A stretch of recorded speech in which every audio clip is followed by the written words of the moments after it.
The victim, Tashuntis Roberts, was in her home on Linwood Drive at about 6 p.m. yesterday, Sunday, December 13th, when a light-colored vehicle drove up to the residence and two men got out and shot at the residence with pistols. Investigators have determined that Tashuntis had no gang affiliation and was not the intended target of this act of violence. Tashuntis paid the ultimate price in a gang fight that targeted her home. There are, however, members of her family who may or may not have been home at the time of the shooting who are suspected to be affiliated with a known street gang.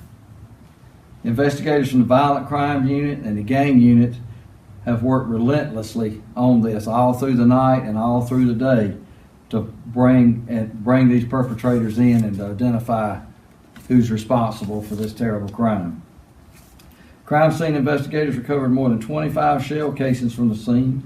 It should also be noted that a neighbor observed this and immediately came forward and informed deputies that he returned fire with his own weapon. Right now, we're going to keep his identity out of this as we go, because he's being very cooperative and we're getting some good information from him.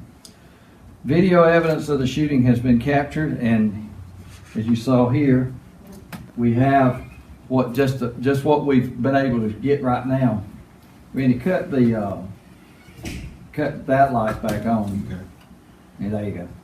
And this is just the first. We're processing some video that we've been able to get on from a surveillance from a nearby house, and we want to go ahead and get this out for you now, but we'll get out some maybe a little bit better, that's clearer as we go through. But obviously that's kind of grainy, but what we're looking for is a older model, small to mid-sized gray American-made vehicle. Could be a Honda, not a Honda, sorry. It could be like a Chevrolet Impala or a Ford Taurus or something in that mid to small size range.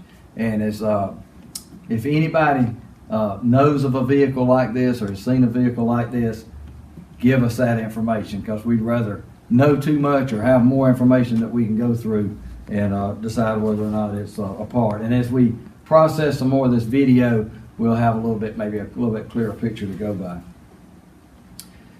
It has been determined that gang members are involved in this case, but Tashuntis was completely innocent. She's a victim of a senseless crime, a senseless act of violence. She was not the target of this shooting. She's a freshman at Southwest High School, and she died last night as a result of the wounds from this heinous incident. And she was determined that she was shot at least 5 times in this tragic incident.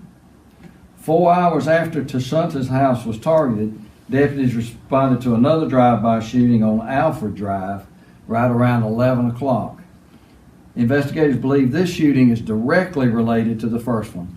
No one was injured at this one, but young children were at home and more than 25 shots were fired at the incident on Alfred Drive.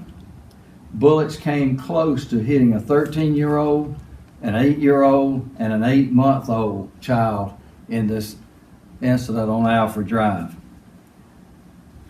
Now, you got these gang members, grown kids. They're grown in chronologically, but they're acting like children in that they're impulsive, they're immature, and they have no respect for authority.